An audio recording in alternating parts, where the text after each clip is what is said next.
It is also express grief over the death of a person, कि दर्ज भी है वो किसी व्यक्ति की मृत्यु के ऊपर दुख अभिव्यक्त करने के लिए लिखी जाती है। दर्ज भी क्या होती है, दर्ज भी एक एलिजी की तरह ही होती है और ये किसी भी व्यक्ति की मृत्यु पर दुख प्रकट करने के लिए ही लिखी जाती है दर्ज। अब देखिए डिफरेंस क्या होता है दर्ज और एलिजी के अंदर, वो देखते हैं कि elegy is a long and formal poem but a dirge is a short and informal poem. क्या कह रहा है कि एलिजी जो होती है वो एक लंबी और औपचारिक पोएम होती है। कैसी होती है, एलिजी जो होती है लॉन्ग मतलब लंबी और फॉर्मल मतलब औपचारिक, औपचारिक की एलिजी है वो लंबी और औपचारिक पोइम होती है।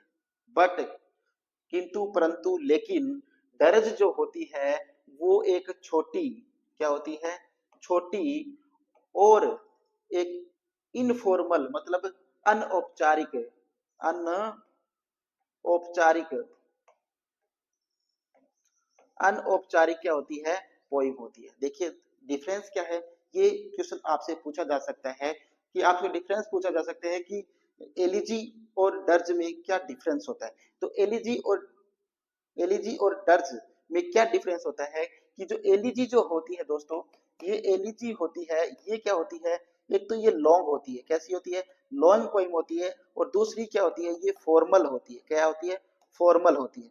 लेकिन जो दर्ज होती है इसकी क्या विशेषता है, ये एक तो इनफॉर्मल होती है, क्या होती है, इनफॉर्मल होती है, और एक ये क्या होती है, शॉर्ट होती है। दो बातें ध्यान रखनी है कि एलिजी तो हमेशा क्या होती है, बड़ी होती है और फॉर्मल यानी औपचारिक होती है, और दर्ज क्या होती है, इनफॉर्मल यानी अनौपचारिक होती है, और शॉर्ट होती है यानी छोटी होती है। अब आगे बढ़ते हैं, देखिएगा। It can be represented as a text to be sung. क्या दे रखा है, देखिएगा आगे क्या दे रखा है इसमें कि it can be represented as a text to be sung, कि इसको ऐसे रिप्रेजेंट किया जाता है। रिप्रेजेंट का अर्थ होता है प्रस्तुत करना, क्या होता है, प्रस्तुत करना। टेक्स्ट होता है पाठ, बी संग, कि it can be represent as a text to be sung, कि इसको एक गाए जाने वाले पाठ की तरह प्रस्तुत किया जाता है।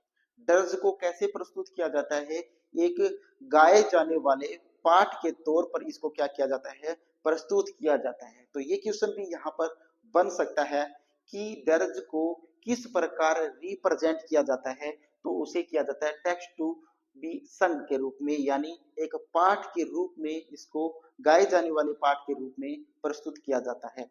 ओके, अब एग्जाम्पल